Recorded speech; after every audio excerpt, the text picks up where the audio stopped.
दुनिया जितना चांद और मंगल पर बस्ती बसाने और वहाँ की खनिज संपदा हथियाने के लिए बेचैन है, कमोबेश उतना ही महत्वाकांक्षी अंटार्कटिका को लेकर भी देखी जा रही है। यहाँ ब्राजील की सरकार ने स्थायी अनुसंधान केंद्र खोला है। इस पर सरकार की ओर से 10 करोड़ डॉलर का निवेश किया गया है। ब्राजील सरकार ने 8 साल के बाद इस नए केंद्र को खोला है। इससे पहले साल 2012 में रिसर्च सेंटर में आग लगने की वजह से 2 सैनिकों की मौत हो गई थी, जिसमें सेंटर जलकर खाक हो गया था।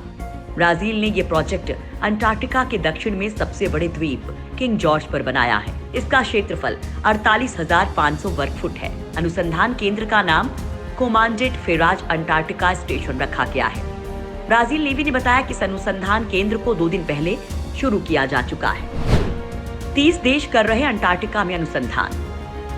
1959 अंटार्कटिका संधि के तहत 30 देशों के अपने अनुसंधान केंद्र यहाँ स्थापित हैं। संधि का उद्देश्य वहाँ के क्षेत्रीय विवादों पर टकराव की संभावना को कम करना। 1975 में ब्राजील संधि में शामिल हुआ और 1984 में पहली बार अनुसंधान केंद्र बनाया। भारत के इस वक्त 2 अनुसंधान केंद्र अंटार्कटिका में मौजूद हैं। भारत के अंटार्कटिका में चहलकदमी 1982 में शुरू हुई। भारत के अंटार्कटिका में 2 अनुसंधान केंद्र मैत्रेय और भारती हैं। तीसरे लेकिन सबसे पुराने अनुसंधान केंद्र दक्षिण गंगोत्री के 70 मीटर बर्फ की चादर में धंसने की वजह से उसे बंद कर दिया गया था। अंटार्कटिका में केंद्र खोलना क्यों है खास? अंटार्कटिका दुनिया के 7 महाद्वीपों में सबसे ठंडा महाद्वीप है।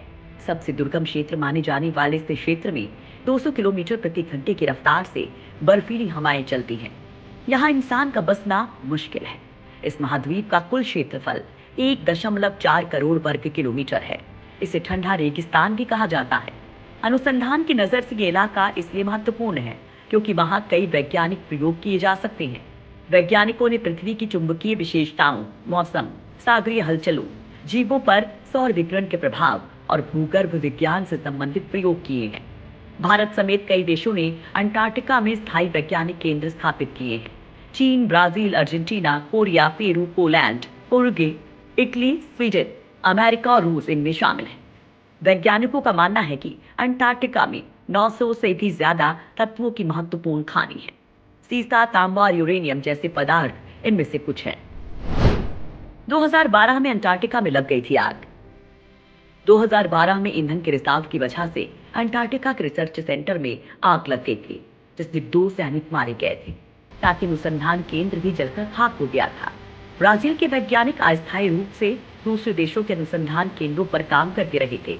1984 में पहली बार रिसर्च के लिए केंद्र बनाया गया था, जिसमें मौसम विज्ञान, जीव विज्ञान, रसायन विज्ञान और चिकित्सा के क्षेत्र में प्रयोग और अध्ययन किया जाता है। ब्राजील के इस नए केंद्र को चीन की कंपनी CEIEC ने बनाया है, जिसमें 17 प्रयोगशालाएं हैं और 64 लोगों के लिए रहने का इंतजाम है।